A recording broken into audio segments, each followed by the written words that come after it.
Yes? Well, you see, Your Majesty, it's, this costume, well, you see, Chester, well, I just want to try it on. Thou art no knight. Yes, Your Majesty. Take off the armor at once. Very well, Your Majesty, very well. Very well, Your Majesty. Preposterous. Just preposterous.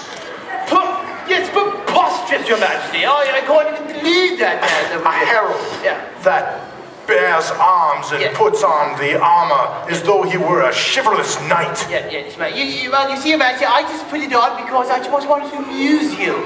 I thought it would, lighten your mood. Yes. And indeed, my mood doth require lightning. For the tale I, as of recently, was told, filled me with grief and sorrow. 'Tis a tale of the greatest king, but is not for the faint of heart. Would you like me to call the royal gesture and soft to entertain you, Your Majesty? Though I doubt humor and levity will assist to remove the anguish that bears down heavily on my soul day after day, night after night. I suppose it's worth a try. Very well, Your Majesty.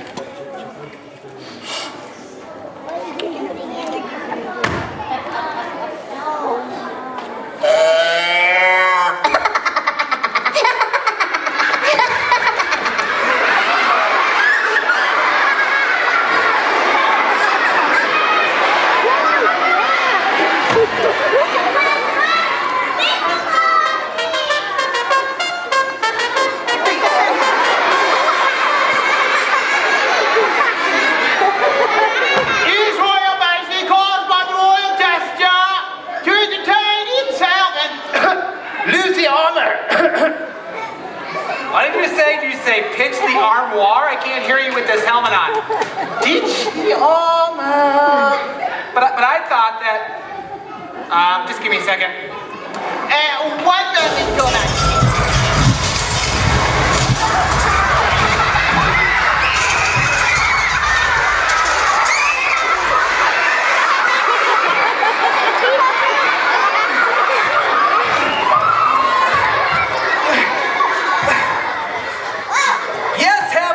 Because Chester the Royal Court Jester is here to bring some joy that'll make you cheer. What's wrong, King? What's wrong, King? Is the King a little sad? Is he a little sad? Is he a little sad? I know what will cheer the King up. How about a limerick about the ancient knights of the Round Table? Indeed.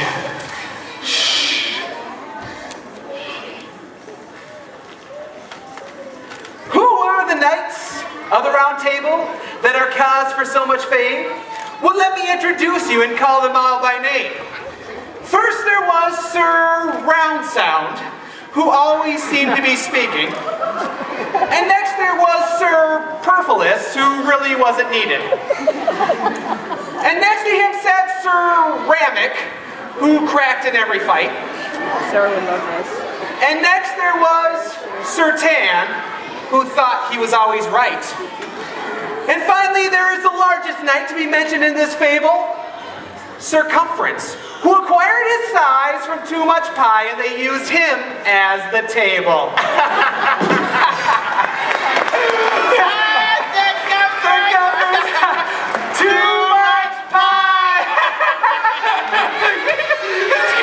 It's like Circumference on the table. We are not amused. Okay then, how about this, my king? I know just the thing. I will do a trick that is sure to amaze and impress not only you, but all of the people of the great kingdom of Westwoodia. Yes, I, for your eyes to witness, Chester the Royal Jester will stand on one hand. Drum roll, please!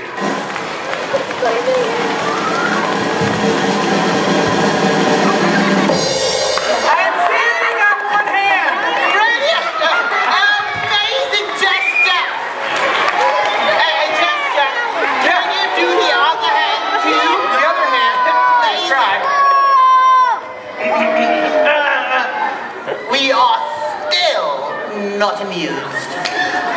Tough crowd. I know what I could do. I got one more thing that I could try. No more. Sorry, yes, Your King. I require focus to contemplate the dilemma that burdens my mind. 'Tis a puzzle, for which a solution is not easily comprehended. Kind of like your speech, huh? My king, is there a problem? May I help in solving it? Attempting this dilemma you may. Why does the king, not a king, but the highest king whom hath ever reigned will reign, allow any anguish and affliction to be bestowed upon thyself, and the willingness of thee to submit himself even to the point of death, when authority to cease he has? What merit doth this achieve? Yeah. What merit doth this achieve? Who talks like that? What the king is trying to say, Gesture, is that he can't figure out why a great king would put himself to be full of pain and put himself to death and have the power to stop it. I do believe I don't know why. I can't figure it out. What foolish king would do such a thing? Well, obviously, King Richard the Lionhead is talking about himself because King Richard the Lionhead is the greatest king ever! Nay, 'tis a king far greater than myself, and foolishness is no part of his virtue. It is a dilemma. Stanton's face. You get a picture of that cool stuff when he's doing his. I've got it! Oh, yes, very good, King. Call upon Lady Denise. For her vast knowledge of the scriptures, she shall bring enlightenment upon this situation. Yes. Very well, Your Majesty.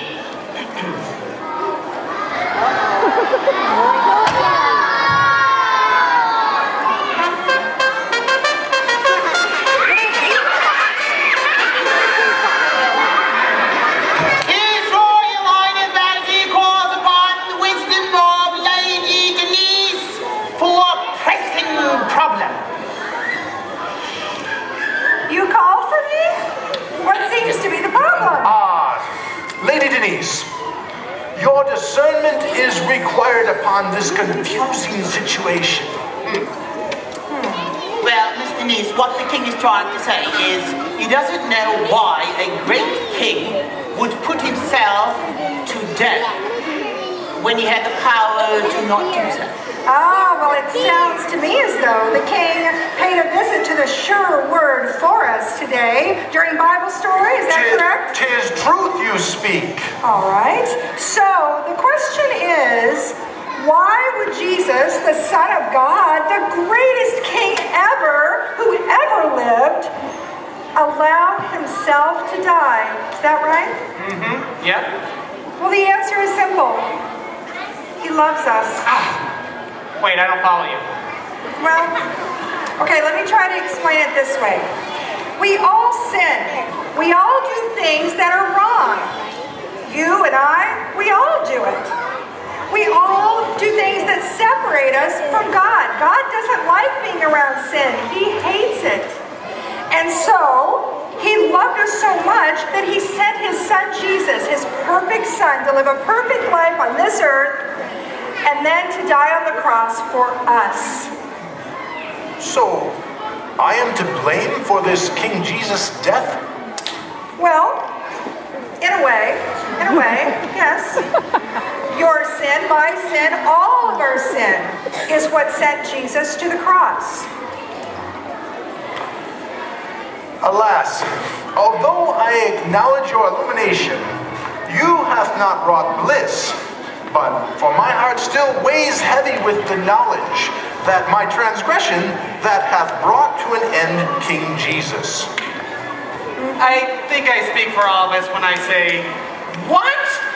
What the king is trying to say, Gesture, is that even though he appreciates Lady Denise's wisdom, he's still sad about knowing that Jesus died for his sins. I get it. Yeah. So the king's sad, right? I got just the thing, King. I got just the thing to cheer you up. I've been working on this for a while. You are really gonna like this, all right? No, I have something up my sleeve that will put the smile of the king over No, the I got something that's just way bigger smile than you can. No, he smiled me so big on the office. Yeah, and I gotta come. Oh, yes. I Oh, know my something that will really help. This story is not over. Pardon? No. Jesus' death is not the end of the story.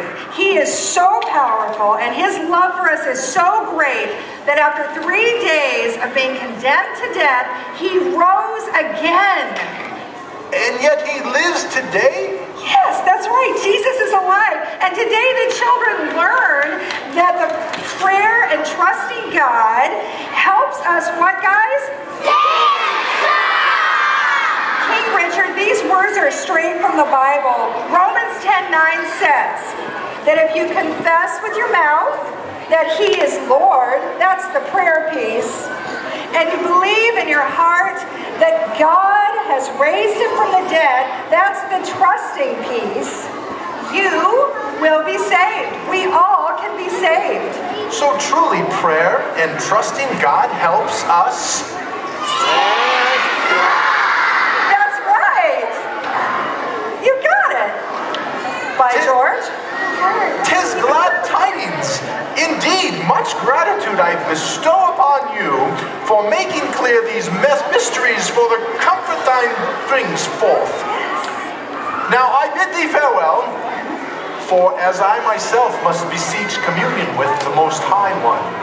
Adieu, adieu, adieu. Let's wave goodbye to the king. I think he's starting to get it, don't you? Do you think you're starting to get it? Yeah! Well, I hope so. Guys, it's kind of like this. It's kind of like this knight in shining armor here. Think about it this way. It's like this knight in shining armor is God. And this knight is here to protect us and love us and take care of us and give us strength. And that's what God does. But we, in our sin and the things that we do wrong, every time we do something, we tell a lie or we disobey our parents, we get a little bit farther away from him. We may not mean to do those things, we don't want to do those things, but sometimes we do. But do you notice something? I'm the one who's moving away. God never moves. He is steadfast. Remember, he's that eternal rock that we talked about? He never leaves us nor forsakes us. But we are the ones who move away. So we need help. We need help getting back to him. And who is that help? When we've got Jesus in our hearts, then we can come back to God and live with him forever. And that is what we're after. Okay? It's really as easy as A, B, C. Admit that you're a sinner and that you want to get away from that sin and change your heart. You want Jesus because you believe in him. That's the B. You believe in him that he can come in and change your heart and your life.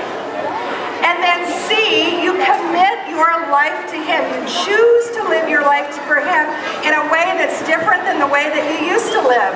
So it's as easy as A, B, C. Mr. John, can we turn the light